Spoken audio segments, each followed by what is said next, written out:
Hello, everyone. Happy holidays. I am the Comics Kid 2099, and I am joined by Connor Nielsen. Connor, how are you? I'm doing very well. How are you doing? I'm doing great. Looking forward to Christmas. I'm gonna tell everyone that we recorded this back in December, and I have just been sitting on this audio file for over 2 months. No, no. We both because I think I had like some family get-togethers that was getting in the way. We both been busy, and so we're back to talk about a Twin Peaks thing. And Connor chose Christmas Vacation. Connor, why don't you tell us a little bit about this film? Well, I didn't really choose Christmas vacation. I guess I should maybe, do a little bit of, what's the term? Cleaning, like house cleaning, like housekeeping. I have to do a little housekeeping, explain why we're talking about this. Because it is December. I don't know about you. I'm really excited for the new Ant-Man movie that's coming out in a few months. I hear MODOK's in it. Maybe he'll be cool. But basically, I had selected an episode. Well, I had a list of things that I made you select a random number for, and it was an episode of the Mod Squad. And when I had put that on my list, I think it was on YouTube. And in the time, it must have been years ago now. In the years between then, like it probably got taken off of YouTube. And I cannot find not just that episode, I can't find a single episode of the Mod Squad like on the internet. So there was even like, you know how in the 90s there was that trend of making big budget movies based on TV shows that were Mhm. like from the 60s or whatever, like Charlie's Angels and Beverly Hillbillies and stuff like that. I Yeah. guess there was one of those with the Mod Squad. It was like Giovanni Ribisi and Claire Danes or something. Oh yeah, I'm seeing it That now. that's not even on the internet. Oh. So like you just if it's the Mod Squad, the internet just doesn't want it, I guess. So I was looking back down at my list and I was like, oh, Angelo Badalamenti for some reason did the music for Christmas Vacation. Okay, let's go with that. It is the season, right? Mhm. So Christmas Vacation is the third, I believe, installment in the National Lampoon's Vacation series starring Chevy Chase and Beverly D'Angelo. And I think the kids change in every movie. Yeah. Um, so uh, I'm sure most people are familiar with this. It's about the Griswold family. Um, they're at home. It's Christmas time, and their parents, both Clark and wife's Griswold's parents, come over to visit, and then eventually cousin Eddie. And it's a pretty breezy, episodic comedy that's just kind of about Christmas time. And as this is happening, Clark is wanting a bonus from his boss, who is Bill Murray's brother. And he's kind of getting more and more nervous and on edge as family's getting on his nerves and the anxiety of receiving his bonus check from his job because he has already put a down payment with money he does not have on a pool that he wants to put in his house. Anyways, hilarity ensues, and there's lots of gags. This is actually written by John Hughes, music by Angelo Badalamenti, who did the music for all of Twin Peaks and most of David Lynch's films. Comics Kid, how do you feel about Christmas Vacation? I laughed a few times. There were a few moments that made me chuckle. I probably won't watch it again. It's funny you mentioned that most people are familiar with this because I had never seen any of the vacation movies before. I had seen part of which one is it where Clark is skinny dipping with some woman in a hotel swimming pool? Is that the first one? I think Um, that's the first one. I've seen part of that one. And then I saw even less of European Vacation where somebody steals their video camera.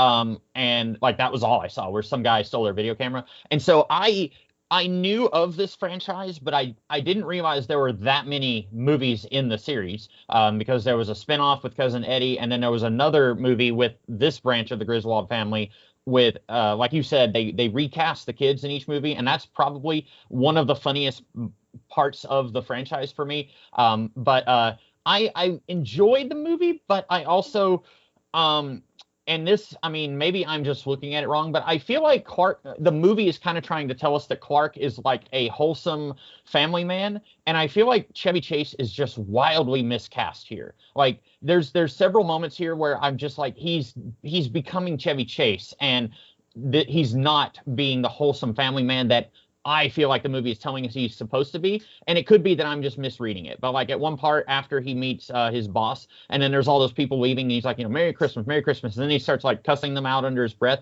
And I'm like, okay. But then also he wants them to have like the perfect Christmas. And I don't know if he's just selfish or if he actually, because at one point he insists on buying presents for his niece and nephew, or his not niece and nephew, his cousin's kids. And so it's like, okay, there's nothing selfish there. Like that's just, he just wants them to have a good Christmas. But how much of this is he wants this so that, for them, and how much of it is he wants it so that he can, yeah, I did it. I provided a good Christmas for them. And so maybe I'm totally misreading the movie. What did you think of it? So I guess I should maybe give a little bit of my background with this movie. I hadn't seen this until Christmas season 2021. Okay. This is sort of like one of those staples of my family. Like my family loves this movie. My parents never watched it when I was growing up, but every time I would go down to Eugene to visit my family down there, where I have my aunts and uncles and grandparents, they're always quoting it, referencing it.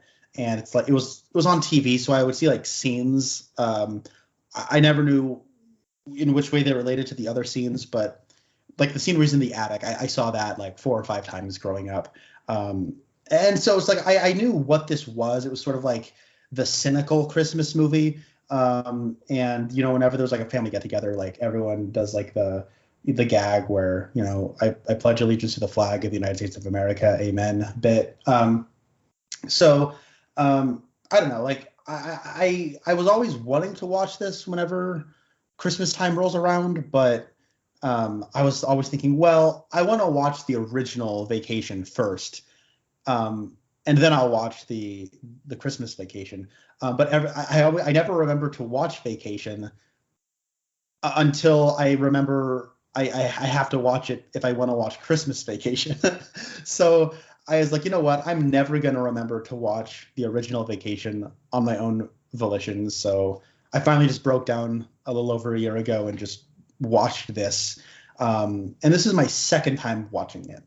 I like this movie. It's not going to be one of my like Christmas go-to movies, but I get why a lot of people do like it. And I think it's funny. I got issues here and there with it, but as far as like episodic, low stakes Christmas comedies go, like I've seen a lot worse, like cynical Christmas movies. I've seen a lot worse, like sugary, optimistic Christmas movies. I think it rides its line all right. And I'm interested in talking about it with you because I think I disagree with you about Clark Griswold, but that'd be a fun discussion to have. But anyways, that's where I stand with it. Okay. So where do you think it's ultimately, is it just trying to kind of have its cake and eat it too, as far as like cynicism versus like wholesome Christmas movie? Yeah, I think it is. And Okay. I think where it comes down with Clark is, and I've not seen, like I said, any of the other Vacation movies, so I don't know if this is like a Flanderization of the character or like what the original idea of the character is. But in this movie, what I kind of like about it is I like how Clark, I don't know how legitimate it is, but he wants to be like the family man. Maybe when he was younger, he was the sentimental, like romantic. But as he's gotten older, like he has sort of become more cynical, and that creeps out. But everything is sort of in service of.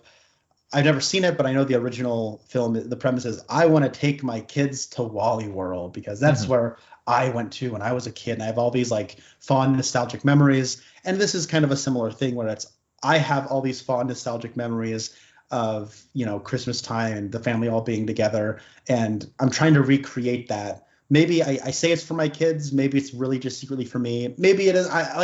It could be, it could not be.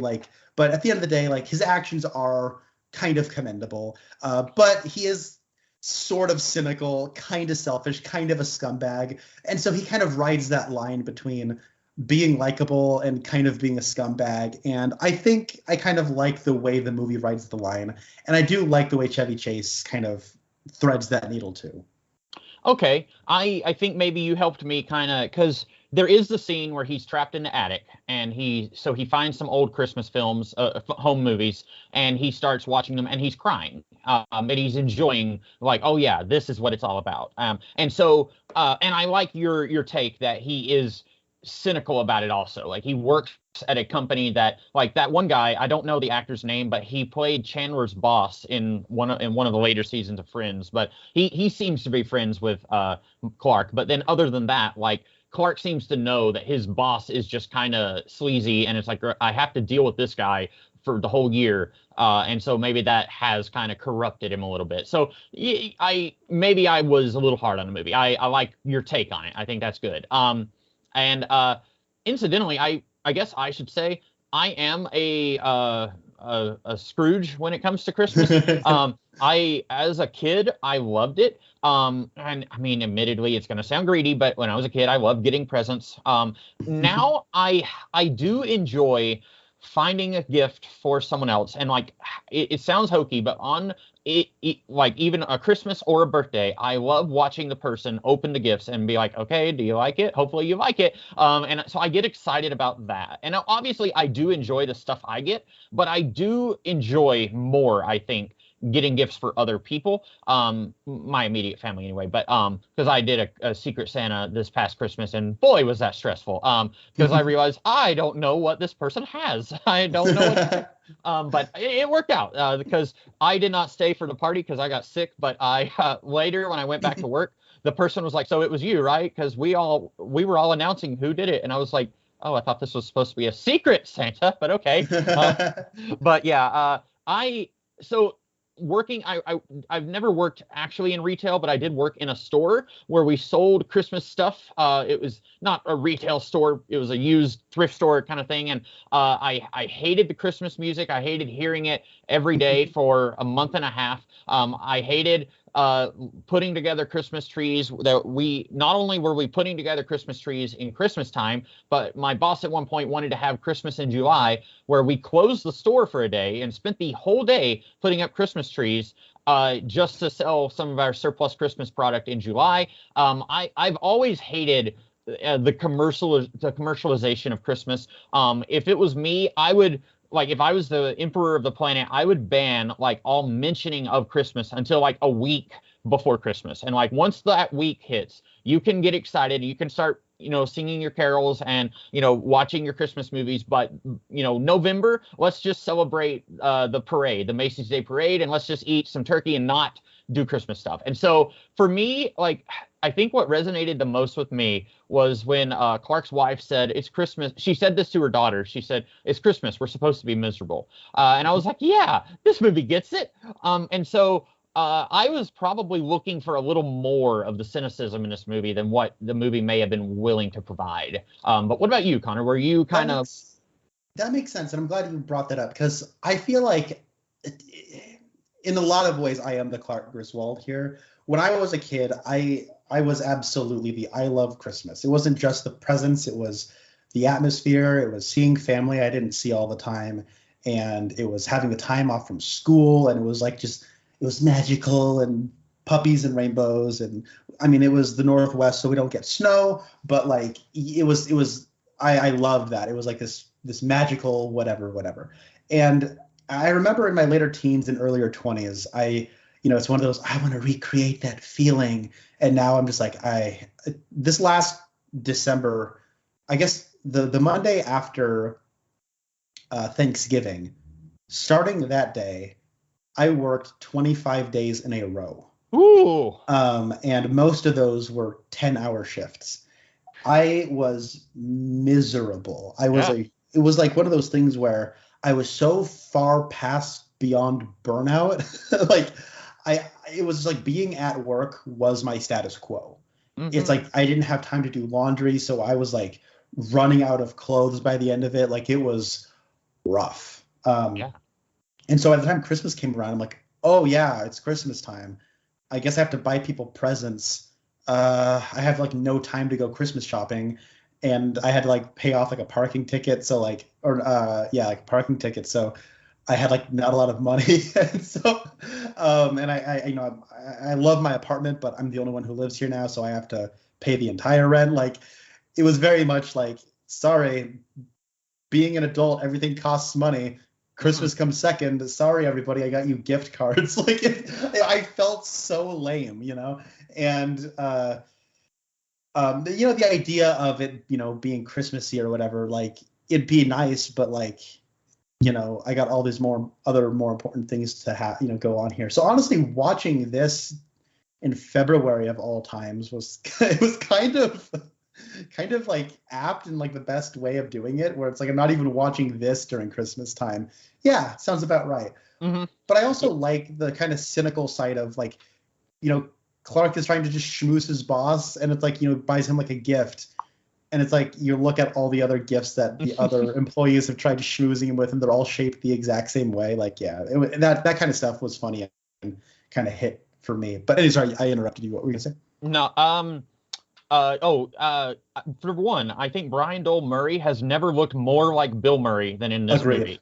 Because he's in Ghostbusters 2, and he's in the movie, the Cuba Gooding Jr. movie Snow Dogs, that classic piece of cinema. I don't know if you've seen it, but he's in both of those. And it's like, okay, like, you can tell me that he's Bill Murray's brother, but whatever. Here, like, at times I'm like, is that Bill Murray wearing like a fake mustache? Like, he looks so much like Bill Murray here. But so I thought that was funny. I also I agree with you that watching it in February was a great idea, because I'm not already ready to strangle everyone who is celebrating Christmas 2 months before Christmas. So this is when I should actually celebrate Christmas. I should gather all my family together 2 months after and say, Merry Christmas 10 months in advance. Here's your presents. And then I'm going to hide in a hole for, Halloween until New Year's. And so you're getting your Christmas now with me. Like, that's what I should do. And so I was not like, because I don't really, my Christmas tradition, like my sister will come to visit, but really my Christmas tradition is watching Escape from New York every Christmas Eve. Like, I don't watch any, I don't watch Elf. I don't watch any other Christmas movie. I can watch Nightmare Before Christmas anytime. And that's one I watched a ton when I was a kid. And so if I don't see it this year, I'm fine. But yeah, so watching it now is actually like a really good idea. And I'm not being sarcastic when I say that, because I wasn't suffering from Christmas burnout like I would be, even if we watched it like November 1st. Yeah.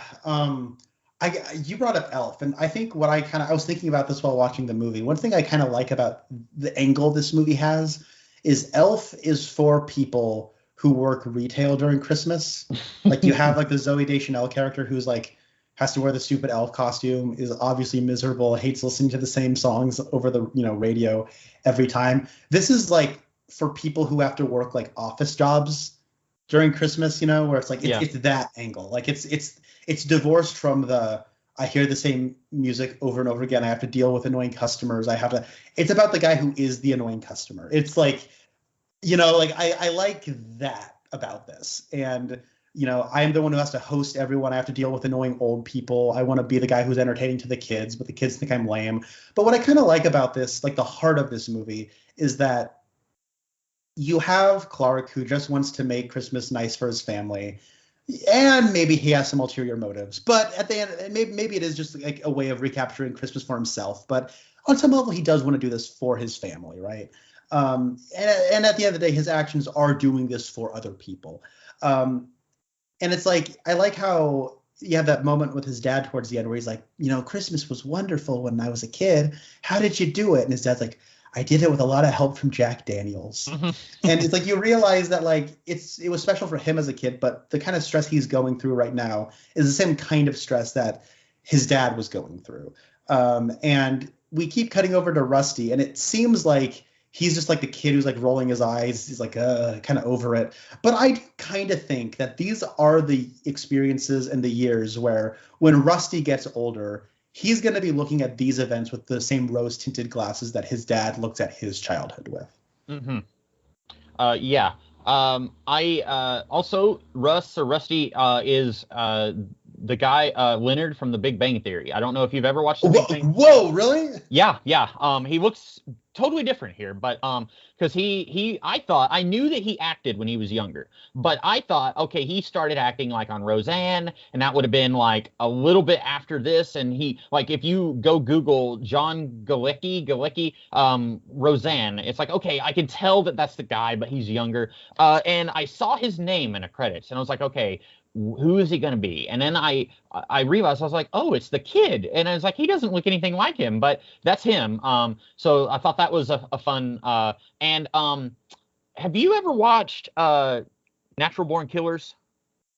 I have not. No. Okay. Well, the woman who's in that movie is the daughter here. And I don't know her name, Juliette Lewis, I think. And I don't know if she's done anything else you've seen, but yeah, I know who Juliette Lewis is. Okay, interesting. Yeah, in Natural Born Killers, it does have a Twin Peaks connection, but I will be scraping the absolute bottom of the barrel if I ever pick that, because I kind of hated that movie. But anyway, yeah. So both of them, I was like, oh, it's that guy, or it's that girl. And then the uncle who's wearing the toupee, he's in the movie My Blue Heaven with Steve Martin and what's his face, who played Lewis in the Ghostbusters movies. Oh no, Rick Moranis. Yes, thank you, Rick Moranis and Steve Martin movie, My Blue Heaven. He's in that, and he's also in the movie Mouse Hunt. And so when he was here, I was like, oh, I know him from something, and I had to look him up, and he was that guy. But yeah, I don't know where I was going with that. Yeah, I do like the idea that what you said, that like Elf is from the perspective of someone who has to work the Christmas season, and then this is from the perspective of the person who, like you said, the annoying customer. I think that's a really good description, because it kind of, because I mean, just about all of us have had to deal with annoying customers, even if it's not Christmas related. And so, but this does a good job of saying, well, maybe this is why they're annoying. Like, he is also having to deal with annoying people. And so, like, if he goes to the, I haven't seen it, but what's that Turbo Man? Jingle All the Way. Yeah. So Jingle All the Way, the plot is Arnold is trying to get an action figure for his kid, and it's like, oh, Christmas will be ruined for him if I don't get it, and I'm a horrible father if I don't get it. And so, like, and then it's him, trying, like, going everywhere, and a store person probably has 10 billion people asking for a Turbo Man, and he goes up and says, do you have a Turbo Man? And they just roll their eyes. So, like, this is kind of doing what the Jingle All the Way did a few years later, saying, like, okay, this is why the person is insane. And it's not like I need to get that one particular gift. It's, family is here, and, like, it's a pretty big house, but it's not big enough to house all of these people here. And then you have a couple maniacs like Eddie and his family coming in unannounced. And I understand the annoying customer a little bit more. That won't mean that I'm going to be sympathetic the next time I have to deal with the annoying customer, but I understand them a little bit more. So yeah, that was a good point that you make there. Oh, thank you. I think what I like also about this movie is, I think the screenplay by John Hughes is it's better than you would expect from something like this. And I guess what I'm talking more is just in terms of structure, where, yeah, it's very episodic. You do have your recurring gags, and, like, them going to get a tree doesn't really have much to do with them drinking eggnog. Doesn't really have to do much with, Clark being at work or whatever. But I do kind of like that slice of life, pretty mundane kind of vibe that it has. I think that makes it relatable, especially for something like this. But I think in terms of the structure, what I like here is, like, it still has those beats, the story beats, right? Like, the stuff with the boss is sort of like that ticking clock that kind of gives the events like a sort of ratcheting tension. I like how, you do have like a midpoint turn. That's when Cousin Eddie shows up. He shows up almost exactly halfway through. And then even when you get to something like New Year's Eve, you have like the one aunt and uncle who are like senile, right? And it's like they're, then they bring a cat, and, like, the cat is there doing stuff, and then there's a chipmunk, and then there are these, like, things that do kind of start to coalesce into more tension. And I do like how the recurring gags do come back, because like, for example, the stuff with the lights, It's funny when he spends all this time working on lights and then they don't turn on, right? Mhm. And then I don't need there to be more to that, but there is, and I like it. And I like how every time in the last half we cut to the exterior of their house, like how ridiculous their lights look, right? And it's like none of the other houses around them have lights on. So they just kind of look ridiculous. I found that kind of stuff funny. Yeah. Speaking of the lights, I probably would have forgotten to mention them. What's your take on the neighbors? So we're kind of getting into some stuff where I get a little confused by the movie, Yeah. because I do think the individual gags on their own are funny. I think Julia Louis-Dreyfus is funny, when she's not in the Marvel movies or TV shows. Yes. But there is this kind of like, at a certain point, like when you kind of look at this movie is doing a lot of like making fun of people and different kinds of people. And there is a sort of like, okay, I don't know, like, why are we making fun of them? Like there is like a sort of thing where it's like Clark is kind of a jerk to his neighbors, but they're also like snobby, pretentious, like, people that are unlikable. So like you shouldn't feel bad that all this stuff is happening to them. So like there is like there's a bigger issue there that I could go into a little bit later. But what is your take on the neighbors? Well, I agree that they're jerks, but I also feel like they don't deserve everything that happens to them. Like they're just basically minding their own business. Like they're making fun of Clark for having a gigantic tree, and then but like their house, like I watched the gag and I didn't understand what happened. But at one point, Clark is trying to hang up the lights, and then part of the gutter comes loose, and then it like shoots something through their window like at rocket speed. And I'm not sure, and it like shoots through their window and breaks their stereo. And I wasn't sure what shot through, like what it was. And then later he's chopping down another tree to take into his house because his uncle burned the first tree somehow. And then it like part of the tree like breaks through the window. When they turn on the lights, it like nearly blinds them and they spill some wine. And they're jerks, but I don't think that it's necessarily that all the things that happen to them are earned. And so like if these were recurring characters in the previous movies and like right before they go to Wally World, like this guy does something like he dents the car or something on purpose. Like if he did something awful in the previous movies and you're like, man, oh, it's this guy, he's a real piece of work, and then all this stuff started happening and you feel cathartic, then I guess I could understand that. But just in the context of this movie, like the worst thing he does is like, LOL, that tree is too big. And then like their house is nearly destroyed. Julia Louis-Dreyfus gets attacked by a squirrel and a dog. And then like the police come into their house for some reason, even though they seem to know that it's the Griswold house. And I don't know how the police knew to come to this house because the woman, the Brian Doyle Murray's wife, only said it was a guy in a blue leisure suit. So I don't know how they knew. She mentioned his Kansas plates, but like, yeah, okay, like, how did they find that there? Yeah, yeah, I guess I just maybe I'm just overthinking it. Maybe if other people are just like, they're jerks to Clark, so they're bad guys in terms of the movie, and so that's why bad things are happening to them. Yeah, I guess like one thing about the movie that I do find a little confusing is that I get there is that kind of thing where, especially I have this during Christmas time where, especially this last year when I was just working a ton, and I just wanted to like turn off for days. There is that kind of thing where it's like everyone's just getting on your nerves, right? So this movie is like kids are annoying, your parents are annoying, your wife's parents are annoying, these random old people in general are annoying, which I co-sign. And then it's like your boss is a jerk. And then it's like your neighbors are snobby and annoying. And so it's like, I guess what I kind of like about the movie is that it does, as the Brits would say, take the piss out of Clark a little bit, where he's also kind of a jerk too. But he's our eyes in.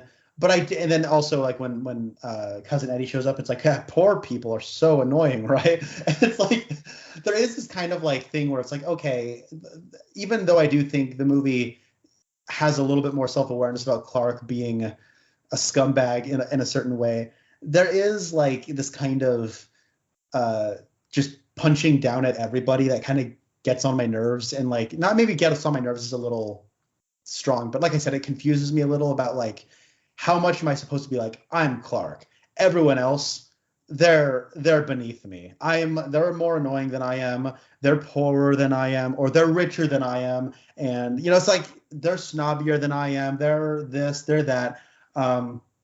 So that kind of like part does maybe not grate on me, but there is like a little bit of like, okay, I can laugh at other people and relate to the Christmas struggle, you know, to a certain degree. But after a certain point, it is like, okay, like I need something here, right? Mm-hmm. And with Eddie, or with his family, I don't know if it was necessarily, maybe again I'm misreading. I felt like it was more Eddie is an idiot, but not necessarily poor people are, like, you know, because the rest of his family, they seem to be fine. It's just that Eddie, like, he waited 7 years for a management position, and both Clark and his wife kind of exchange a look, like Eddie thought he was going to get a management position, and then, like, you know, Eddie is like buying like 50 bags of dog food for the dog, but then he told Clark he couldn't really afford Christmas gifts for his own kids. And so I didn't get the feeling it was punching down at like LOL poor people. I kind of just thought it was more like Eddie himself is an idiot. Yeah, no, it is more that. Yeah. And like I feel like when I was saying that earlier, I was kind of speaking very broadly. But yeah, like in the context of the humor, it is Cousin Eddie. But then even then, like Cousin Eddie's wife, like she can't even cook a turkey right. You know what I mean? I wouldn't be surprised if somebody could watch that and be like, oh, look at the movie's making fun, like poor people, like they can't even cook turkeys. Am I right? But then the kids, like they're pretty much only used as like cute, poor little people that we have to save. But then even in that way, it's like we should probably buy them their own Christmas presents, but we never see them open up presents, you know? Like, so that's like a weird subplot that doesn't really go anywhere.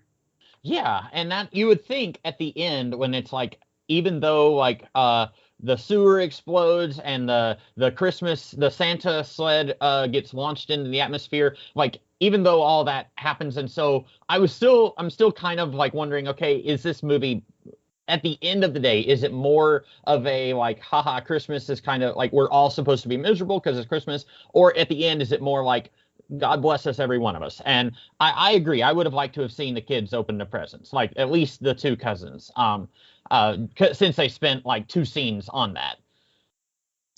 And I also, regarding Cousin Eddie, though, I do find like the humor there funny. Like I don't want to give off the wrong impression. Like I do think the way, like, because you know it's hashtag relatable, right? Like I do have a cousin who's a lot like Cousin Eddie, and whose name has been changed to protect the innocent. Yeah. So like having Randy Quaid show up, and like the part where he's like emptying like his in the morning, Clark looks out the window and sees Cousin Eddie emptying the septic tank. Like that's funny, right? Yeah. I like that. No, that was funny. Yeah. I'm trying to think if there's any aspect of the movie that I'm missing. I think the wife had most of the funny lines, I think. Like she, when she said, it's Christmas, we're supposed to be miserable, that one got a big laugh out of me. And then when she told her daughter, the daughter said, like, I'm having to sleep in the same bed with my brother, like that's a nightmare or something like that. And then the mom said, well, honey, I'm having to sleep with your father. I don't know why. That one made me laugh too.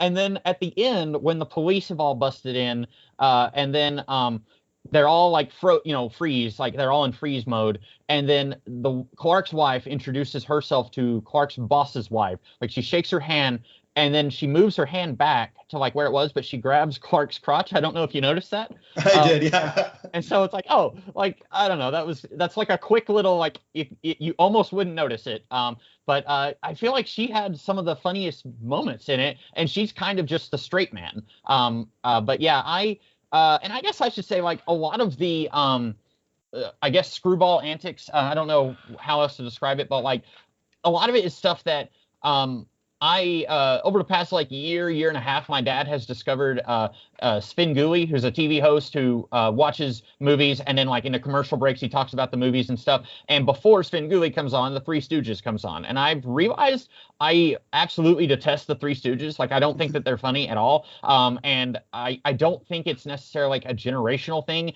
I just don't think that like slapstick humor is my cup of tea. And so like in this movie, there are things that are funny. Like I agree. I think Cousin Eddie, like with the septic tank, that's funny. But then like Clark is stuck in the attic, and then he keeps stepping on boards that are hitting him in the face. And like when he opens the attic door, like the ladder hits him in the face. And some of that, I'm just like that. I don't know. It just doesn't click with me as much.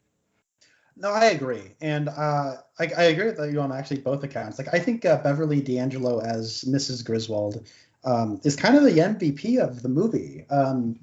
I was when I was first starting this movie, I was initially kind of worried because like I really don't like that, for lack of a better term, like boomer humor of like wife, the old ball and chain, you know. Like I can't deal with that. Like it's so irritating. Like have you ever seen the film MASH? No, I haven't. Don't. Have you ever seen the movie Animal House? Part of it. Then you've seen part of MASH, except it's in a frat house.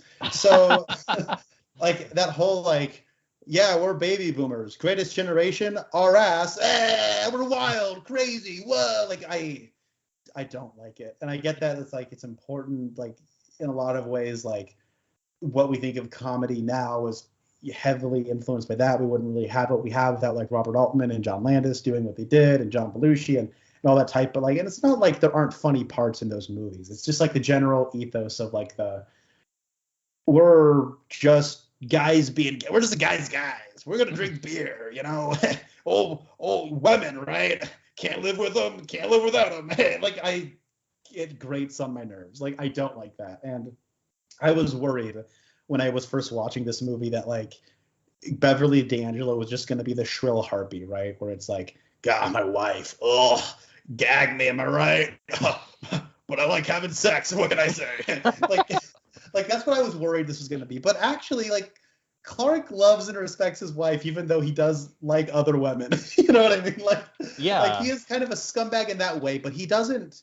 It's not like being attracted to other women is not like inherently a bad thing, right? And while he does maybe entertain other women more than he ought to, like I'm never believing that he's actually going to cheat on his wife, because I don't believe those women would actually find him that appealing. So, but like what I do like about their dynamic is like I don't believe he'd actually cheat on her, and like their actual dynamic is kind of cute. Like I can kind of see why they fell in love with one another to begin with. They want what's best for their kids. And there is a sort of long-suffering wife element to Mrs. Griswold, but it's not like this, I'm just waiting to huff and puff and scold him. And it's like she's not the harpy, right? Like what I actually kind of like is that whenever it cuts to her, it's like there was a point long ago where she could have left and she chose to stay. And she's accepted that. And so like as a result, like she just has like these little moments that are funny where it's like, this is just what life is. And it kind of adds to the sort of happiness and misery angle that I think this movie, and maybe this whole franchise, I don't know, is kind of about. And yeah, like you talked about, like, I think it's funny when Clark has sap on his fingers. And it's like everything's sticking to it, and eventually, like her hair gets stuck to his fingers, and she doesn't care. Like, like I like you said, like she introduces herself to Brian Murray's wife, and like she has to put her hand back to where it was, and maybe it's like it was like an error, right? Like the actress made an error where she accidentally puts her hand on his crotch, but it's a funny detail, right? Like and yeah, like her line readings. Like just kind of the flat delivery, the way she kind of takes everything in stride. Like I thought she was really funny consistently throughout. Yeah. I got one for you. Just because I'm on a diet doesn't mean I can't look at the menu. Am I right? I do have two things about his almost philandering ways. For one, I don't necessarily want to rank women physically, but if I'm married to Beverly D'Angelo, I'm not going to give a second look to the other lady in the store. Like she's attractive enough, but I feel like Beverly D'Angelo. You know what I'm saying?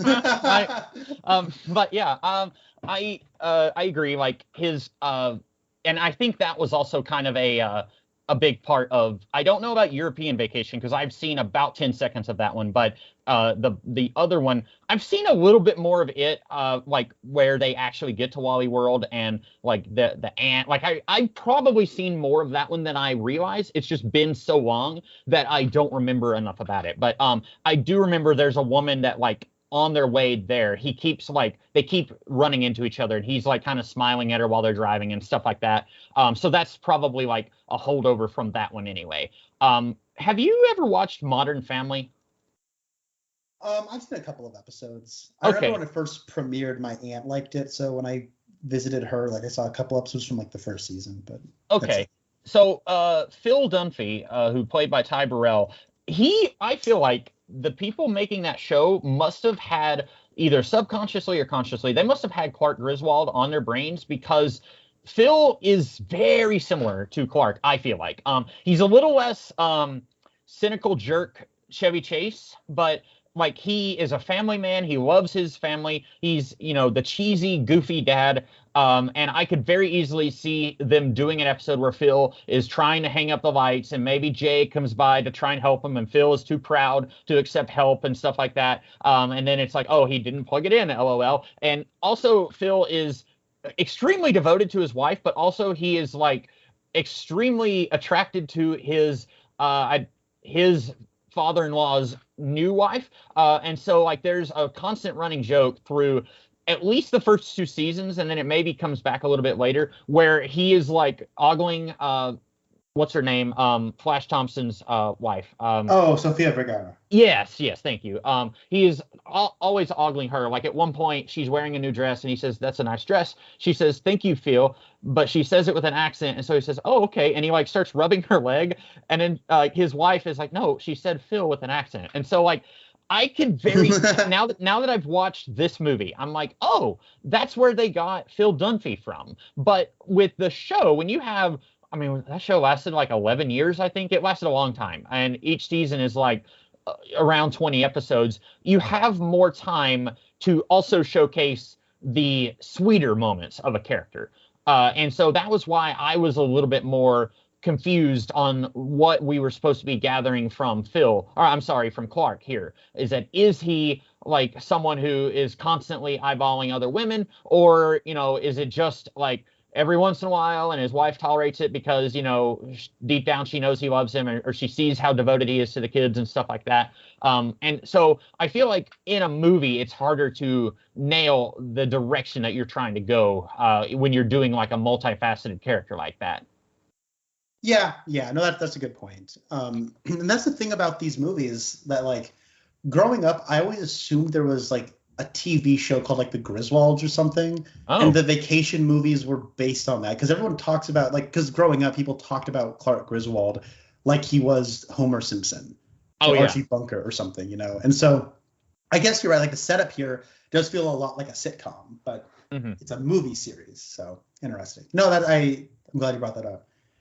Sorry. What do you want to go next? I think I don't have anything else, but if you have other stuff, I can bounce off of you. Yeah. I guess the one thing that I guess we should probably talk about our Twin Peaks connection a little bit, but I'll talk about that in a second. But there's one aspect of this movie that is just odd to me. Like I said, it's not like a problem. It's just like a confusion I have. And maybe it's just like this is the third in a film series where I'm coming in at number 3, so I'm just a little out of sync with the style, right? Mm-hmm. At random intervals, this movie turns into a live-action cartoon. Yeah. Where it's like, I'm polishing this silver saucer, and I'm gonna go down the ice hill super fast, and then it becomes like Wile E. Coyote. Yeah. Like it's like. Shoom! And it's like he immediately goes down like the hill in like 0.5 seconds. He's going through the woods, crashing through trees, going across like the highway, and there's like sparks flying everywhere. He goes into like the Walmart, and it's like crazy, right? That's like a cartoon. And you have like other parts where it's like the cat gets electrocuted, and it's like the cat shaped hole. Yeah, it was like a cat shaped hole. It's like a weird cartoon, and it's weird because I do because like you said, like I'm not a big slapstick guy. That kind of falls into like the boomer humor that I was talking about earlier, where it's like he steps on boards. Okay, it's like Sideshow Bob stepping on rakes. I'm sure that was funny to my dad. I don't care. But what I do find funny is like when he's on the ladder, and like the ladder falls back and he like lands in the tree, and he's like, and then he has to like try to get back, and then he's like struggling on that kind of humor is funny to me. That's like, I think that's more clever slapstick, right? I like the part where he's on the ladder, and then it just like falls down, and it's like he doesn't fall over. It just like, you know what I mean? Like the whole thing just collapses back down into a smaller form. Yeah, and it's like he doesn't get hurt. He's at the bottom of the rung, and he just kind of looks around, and he's like, "Okay, I'm good." See, I like that. Maybe it's because I've been on ladders before, but but it's like that kind of thing feels like at odds with a live action cartoon, because what I find funny about him being on a ladder is that he can get hurt, and like the strategy of like, what do I do to get out of the situation feels like it's rooted in reality. And him going down like a snowy hill at like light speed is a cartoon. Yes, that's a good point. Is that like the ladder thing, like you said, feels rooted in reality. Like when he's stuck in the attic, him getting out, it's not like the wife and the extended family and everyone comes back home and they open the living room door and there's like a Clark-shaped hole in the attic, and then like he also fell in through the floor and he's in the basement, and like doing that might have lent itself to literally everything goes wrong, and so like something like that where it's like he's going to have thousands of dollars of repairs to make on the house, like that would lend itself more to his like insane breakdown at the end. But like you said, it loses that sense of reality, and then we can't believe anything. Like, like I need to be able to believe what's happening. And if you want to do a cartoon, like I can watch Wile E. Coyote and I can believe all this stuff because you've shown me that that's the rules for that cartoon. But like when you're watching a show or a movie like this, like the sled thing, I thought was like insane. I was laughing, but I did think it was insane. And then later, Cousin Eddie picks up the sled and it's like been burned through. And so like yeah. I'm just thinking like, man, poor Clark probably had to have like his entire like rear end like a transplant from like someone else, an organ donor, because it like burned off when he's like sliding into Walmart. But yeah, I agree with that. And I would be okay with either way as long as it was consistent. Yeah, and it's like you had said, those comedic, like those cartoon moments are kind of funny. Like a cat-shaped hole is kind of funny, and then when Cousin Eddie's like, "Hey, if that cat had 9 lives, he just used all of them," it's like that joke isn't funny. But when Cousin Eddie thinks it's funny, it's funny. Like I don't know. Like, let's see. Kind of, not really, but almost a Twin Peaks connection. One of the parents here is it's Clark's mom is played by Diane Ladd, and if you know who she is actually the mother of Laura Dern. Oh. And she was in the film Wild at Heart, which is the David Lynch film that he made after shooting the Twin Peaks pilot and before shooting Twin Peaks season 1 proper. Okay. So that movie has like the entire supporting cast is just like Twin Peaks actors. And then Diane Ladd is sort of like the villain of that movie. She's in that movie. She plays the mother of the Laura Dern character, who is her real life daughter. And then she's also in Inland Empire, which is the final David Lynch film. So I don't know, Diane Ladd, it's kind of cool that she's here. And also here playing Beverly D'Angelo's dad is E.G. Marshall, who I know as one of the jurors from 12 Angry Men, which is one of the best movies ever. So okay. I've seen him. I recognize E.G. Marshall from something, but I don't know what. This is going to be a long shot. He wasn't the president in Superman 2, was he? Oh, hold on. I'm gonna look this up. I'm looking at his filmography, and I don't recognize anything here that I would have seen, so probably it He wasn't him. is. He Oh, is. okay, okay, cool. Because I'm looking at a picture of him when he's younger, and I'm like, that looks like that guy. But and when I was watching the movie, I didn't actually look him up, but I was like, I recognize him from somewhere, but I didn't know what. But yeah, okay, I did not realize that that was the guy from 12 Angry Men. So that's kind of cool. Have you seen 12 Angry Men? Yes, in high school, so it's been Oh, just long enough that I basically I don't remember anything about it. yeah. Like He's like the one on the opposing side of Henry Fonda, who was like the good faith like logic guy, who's like, I don't have like any bigotry or like he's the guy who like, can't sweat. He's okay. like, I don't have anything like, any prejudice. I just legit think the evidence stacks up against the kid. And so they Mhm. have to like actually have like a good faith argument as opposed to being like, you just don't like him because you're a racist, which is the other guy, right? That's Lee J. Cobb. What was E.G. Marshall the one with glasses? Yes, yeah. Okay, yeah. He might have been my favorite guy in the movie. Yeah, Like no, I he's said, like really cool. it's been a long time since I've seen it, but yeah, I do remember him.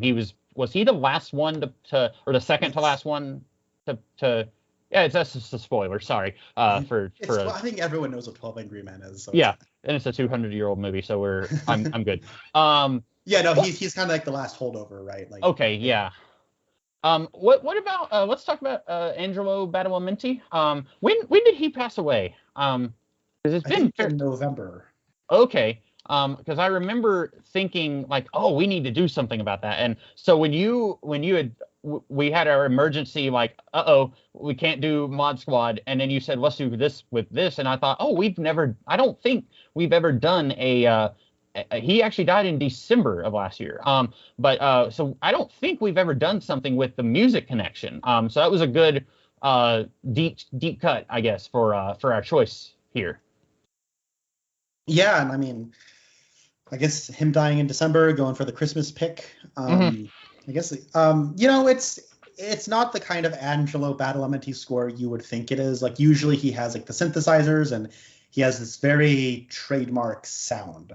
It's just like a studio comedy from the 80s. Like it's the exact same kind of music you'd think it would Hmm. be.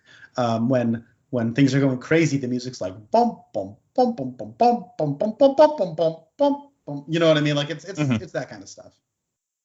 Yeah, I honestly, if you just told me there's a Twin Peaks connection, but I'm not going to tell you what it is, I wouldn't have known it was at Angelo Badalamenti. I agree with you. It doesn't really sound like his Twin Peaks thing, and I don't know enough of his. So I'm not really good at talking about music, but since I'm pretty sure I've only ever watched like his David Lynch stuff and then this, and so David Lynch, his work has this like creepy atmosphere to it. Like, or creepy is not the right word. Maybe spooky, is that a better word? And so Yeah, it's like, kind of ominous and dreamy and yeah. uneasy. Yeah. And so with Twin Peaks, like I wouldn't be able to recreate it with a human mouth, but I can still remember like the Twin Peaks theme song that like I'm not gonna try it, but like it feels very distinct. And so with this, it I don't want it to sound mean, and maybe this was just a paycheck for him. Maybe he just said, "Okay, I can get that done really quickly, and you'll be happy with what you get." And but it sounds to me like they could have gotten just about anyone to do like something that kind of sounds like Jingle Bell Rocks for this part, and then something that is like we just want it to have this type of evoke this kind of atmosphere here, and then you're like, okay, yeah, got it. I'll do this, and then they're like, perfect. And so I don't know. Maybe Angelo Badalamenti took all of his work seriously, so I don't want to speak for him. But it almost feels like maybe this was like I'm just doing this for the paycheck, and then something much more experimental and strange, like he would take that a little bit more seriously. You know what I'm saying? Right, right. And it's like the same way anybody who kind of has like a signature style or avenue, they'll maybe just do something, maybe not for a paycheck necessarily, but maybe just for a paycheck. Like, I don't know, Spielberg did Sugarland Express, like that's not a bad movie. It's just Mhm. like he didn't write it. He was hired to direct it because counterculture pictures were popular. They had a Goldie Hawn vehicle, and they said, "All right, kid, make a movie," and he was like, "Okay." Yeah, no, I it's had to look it up to see what that even is. So I was that was pretty early for him. So maybe he later Yeah, on no. he would have had the clout to be like, I'm Steven Spielberg. Yes, it's the movie. So like he makes Duel. That's like his TV movie that kind of gives him a lot of notoriety. I just Um, watched most of Duel over the past weekend. isn't it good? Uh, it's okay. Sorry. Okay. If you like it, sorry, I shouldn't have brought it up. Sorry, It's no, a like lot. I should just stress I like car chases, and that is basically just car chase the movie. Like, Yes, yes. And I was like looking at my watch, like, is there going to be anything else other than car chases? So sorry, I shouldn't have brought it up. But no, yeah. no, So it's okay, it's okay. after Duel, he was Sugarland Express next or? Yeah, that's his first like theatrically released movie. It's the Oh, one movie he did right before, like for theaters before making Jaws, and then he became Steven Spielberg. yeah. I didn't realize Duel was his very first movie, and then I Yeah. didn't realize that there was, Jaws was number 3. And I'm really swimming into dangerous territory now, but I also don't really like Jaws, so Whoa! What? yeah. Sorry. No. Wow. Okay. Wow. I'll need a stage intervention for you pretty soon. Yeah. Someday we need to do a non-Twin Peaks one where we talk about Jaws and Duel, and then I'm just like, I step forward to the podium and I'm like cringing because people are about to throw tomatoes at me. And Okay. Have you seen Close Encounters of the Third Kind? I have not seen it. I know it's an alien movie. I don't even know what the alien looks like. I don't even know who's in it. I've heard of it, but I know it came out. Was that before Star Wars or right? It's the same year as Star Wars. Oh, okay. Because I remember Steven Spielberg and George Lucas had a bet on neither was it Close Encounters that they were betting? Like neither one of them thought their own movie. Like Steven Spielberg bet on Star Wars and George Lucas bet on the other one. Was that Close Encounters? It was, yeah. Okay, yeah. So I do know that. I'd heard that much, but yeah, I have not seen Close Encounters. Okay. My New Year's resolution was to watch through all of Steven Spielberg's movies, and that's what I've been doing. I've been watching one a week. Okay. So we're recording this on a Monday. Mm-hmm. Yesterday, Sunday, was the beginning of week 8 of the year, and I decided to watch Twilight Zone the movie for this week because Spielberg has a directing credit on that. He shares that with George Miller, Joe Dante, and John Landis. And because I am me and I am a crazy person, I have not just been watching Spielberg's filmography in chronological order. I have been watching the filmographies of John Landis, Steven Spielberg, Joe Dante, and George Miller all together in chronological order. So wow. That's why my Letterboxd account looks the way it does. So you're in the early 80s right now? Yes, 83. Okay. You got about 7 years till you get to my favorite movie of all time, and I'm scared because you may not like it. Most of the time when I tell people to watch it, they're like twice, and I know we stopped talking about Christmas Vacation like 10 minutes ago. That's fine. But twice I've been trying to convert someone to the Church of Burbology, and then someone else is there and they're like, don't do it. And I'm like, hey, I get legitimately mad. And then later I find out that they thought that I was talking about Money Pit. And it's like, I don't care about Money Pit. Tom Hanks can do whatever he wants in Money Pit. But I'm like, the Burbs, you tread carefully, my friend. Because look, I really wish I had done I'm going to watch all the filmmakers from this anthology movie. I'm going to track all of them all the way. I wish I did that for a better movie than Twilight Zone, the movie. But Twilight Zone, the movie, that movie might as well just be called Joe Dante Saves the World, because I don't know if you know anything about the history of Twilight Zone, the movie. I know about John Landis and then you know. So I shouldn't be laughing because it's really a heinous thing that had happened. Yeah. Naturally, Steven Spielberg co-produced that movie with John Landis and was furious about how John Landis handled that whole situation, and then publicly ended their friendship, called for an ending to the New Hollywood era, because he's like, look, people are literally getting killed now. And George Miller, who did the John Lithgow on a Plane segment, which is a remake of the William Shatner on a Plane that Richard Donner actually directed that episode. But George Miller basically shot his segment and said, I am done. And so when Steven Spielberg went to go shoot his segment, his heart was completely out of it by that point, understandably so. And then Joe Dante basically made his segment, which is the best segment in the movie by a lot. And then he actually supervised the post-production on George Miller's segment. And so basically Joe Dante is mostly responsible for the entire second half of that movie, and the second half of that movie is really good. So I have a newfound respect for Joe Dante just as this guy who just gets stuff done. Like I don't begrudge George Miller for just leaving. I could have done that, but Joe Dante's a stand-up guy for doing that. And his work's really good too. Like I like Piranha quite a bit. So I'm excited to watch Matinee and The Burbs. Those are like the two that I'm really eager to get to. Have you ever seen Gremlins before? I have not. Okay. Yeah, that's kind of why I decided to do this, because George Miller and Joe Dante are two filmmakers that I think everyone likes, but I've kind of not seen a lot of their work. So it's been really cool to, I'm going to finally watch the Gremlins movies, which everybody loves. So, have you seen the original Mad Max movies? Yeah, I actually had. Okay. I saw those back on my 23rd birthday with a friend of mine, and I've been rewatching those. So I rewatched the first one and the second one, and then the Twilight Zone movie comes out before the third one. So, yeah. Mad Max, The Road Warrior, that movie rules. Like, so good. What's funny is I have not seen all of the first Mad Max. And then I've seen Road Warrior once. I grew up watching Beyond Thunderdome, like, a lot. And then it was only, like, in the past year or so where I heard someone say that one is, like, the worst one. And I was, like, devastated. I was like, how can you say that? And maybe, if you're a really big fan of the first two, I could see how Beyond Thunderdome might, like, break your heart. But I don't know. I really like Beyond Thunderdome. I remember when Fury Road came out, and there was multiple people saying they had never even seen the previous movies, didn't even know there were previous movies, and I was like devastated again. I was like, how can you say that? Like, it was like someone had just said that they didn't like Steven Spielberg movies. So anyway, Angelo Badalamenti. Well, I just wanted to quickly say, like, in my memory, Beyond Thunderdome is my least favorite of them. But like, I don't know. It's also not rated R. So I think a lot of people probably were like wanted another like ultra-violent rated R. Well, it's also like it's just fundamentally a different thing than the other movies, which is not a bad thing. Yeah.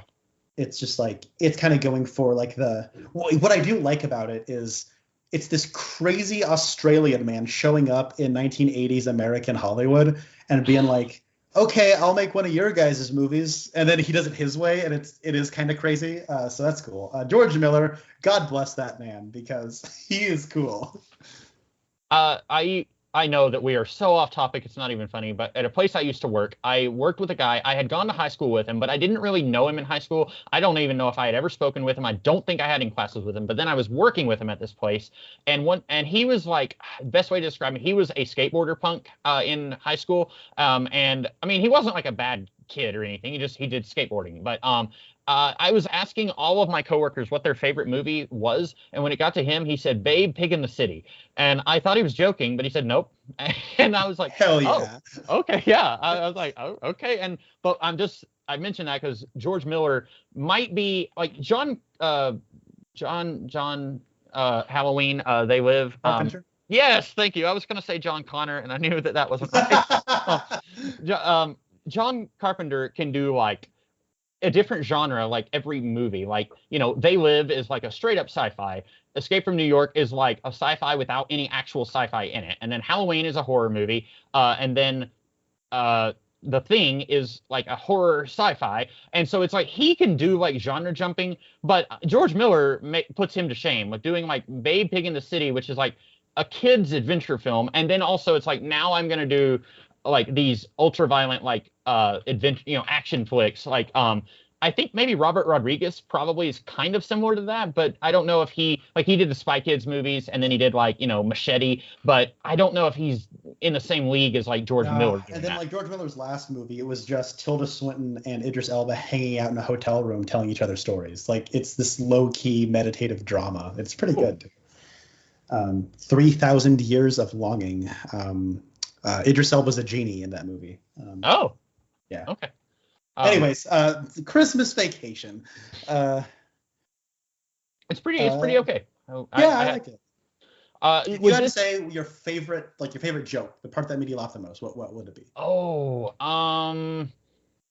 I probably when the mom was talking to their daughter and the daughter said, "I'm having to sleep in the same bed as my brother," and she said, "Well, I'm having to sleep with your father." I don't know why that was the one that made me laugh the most. But then the line that resonated the most was, "It's Christmas, so we're all miserable."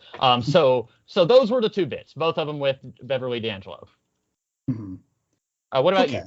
I asked you that, and I'm like desperately trying to think of mine. you? So I'm probably gonna like remember it after we finish recording. Maybe I'll leave it as a comment. Would this have made you want to go and I know you said you wanted to watch the vacation movies in order. Does this make you want to go and watch any of the others? It does. I want to see what the original one's all about because I know people do kind of herald that as like a legitimately great comedy from the 80s, early 80s. It's directed by Harold Ramis, I think. Oh, okay. And it's like apparently that one's like rated R, like, and this one is PG-13. And I do want to check out European Vacation because that's directed by Amy Heckerling, who made Fast Times at Ridgemont High. So, Okay. Yeah, we'll see. When you drink a lot of water here, you're an American, but when you do it over there, European. Got him. Yep, that's since this movie is about a father, we do end it with a dad joke. So I guess that means I need to pick something for the next time we record. That is correct. So I ended up changing my mind as we were recording. On HBO Max, there is a movie called The Faculty. This is a 1998 horror film that has, like, it's got several actors in it that I recognize. Piper Laurie is credited. Now, unfortunately, when I go to Google, the first 7 actors who are credited, none of them are her. I've never seen this movie before. So she may have like a 3-minute scene in the movie, but I think I'm going to go with The Faculty, which is, I've wanted to watch this movie for a really long time. Several years ago, it was on Netflix and then it got taken down. So it's on HBO Max. That is my choice. Also by Robert Rodriguez, who I mentioned earlier, and I didn't realize that. Yeah, I was gonna say, like, I'm happy you're picking this because this is also one that's been on my list for some time. It's also written by Kevin Williamson, who wrote the Scream movies. Oh, okay. So him at the top of his game, a very early Robert Rodriguez movie. This is actually, I think, to his filmography what Sugarland Express was to Spielberg's filmography. Tie in that part of the conversation back in. So, yeah, cool. Well, I'm now more interested now. I was pretty interested before, but I like some of the Scream movies, so that's got me very interested now to watch this. So we will talk about that at some point in the future. In the meantime, Connor, do you have any closing thoughts? No. Okay. I am the Comics Kid 2099, and I'm Connor Nielsen. All right, and we'll see you in the future. Bye.